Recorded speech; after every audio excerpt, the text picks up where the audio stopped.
আসসালামু আলাইকুম। আমি ওয়াইফ অফ শহীদ কর্নেল মুজিবুল হক। আমার নাম নেহরিন ফিরদৌসী। আমার অভিযোগটা প্রথমত হচ্ছে যে এই হত্যাকাণ্ডটাকে আপনারা বিদ্রোহ বলবেনই না, ভুলে যান যে এটা বিদ্রোহ হয় না। বিদ্রোহ এইরকম হয় না।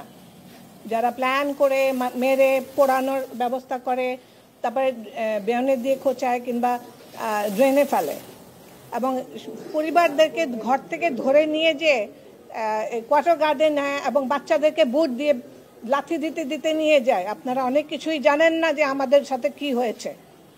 সুতরাং এটাকে পরিকল্পিত হত্যাকাণ্ডই বলবেন।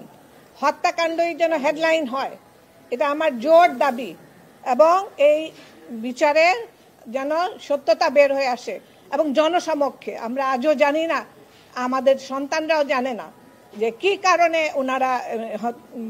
ওনাদেরকে হত্যা করা হয়েছে। ওনাদের হত্যা করার জন্য একটা তো বিশেষ কোনো কারণ থাকতে হবে, ওনাদের কোনো অপরাধ তো থাকতে হবে। আর ওই সময় যে মিডিয়া, যে আরেকটা বড় একটা বিষয়, যে মিডিয়ায় মনি সাহা বলেন কিংবা অন্যান্য মিডিয়ায় যারা এটিএন ছিলেন, তারা যে অনুযোগটা দিয়েছেন সেটা আমি লিখিত জানতে চাই যে এটা সত্যি কি না। এটা সত্যতা প্রমাণ করে আমাকে দেখাতে হবে।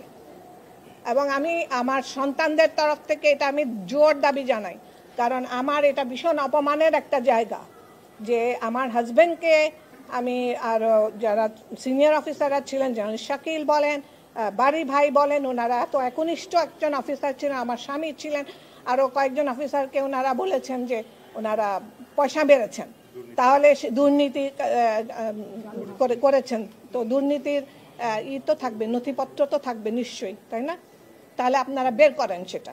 ইনভেস্টিগেটরদেরকে আমি আবারও ইনভেস্টিগেশন, এটা যেন রিইনভেস্টিগেশন হয়, যেটা সত্যটা বের হয়ে আসবে সবার, প্রত্যক্ষ এবং পরোক্ষভাবে যারা জড়িত তাদের সম্বন্ধে জেনে জানতে পারবে জনসাধারণ।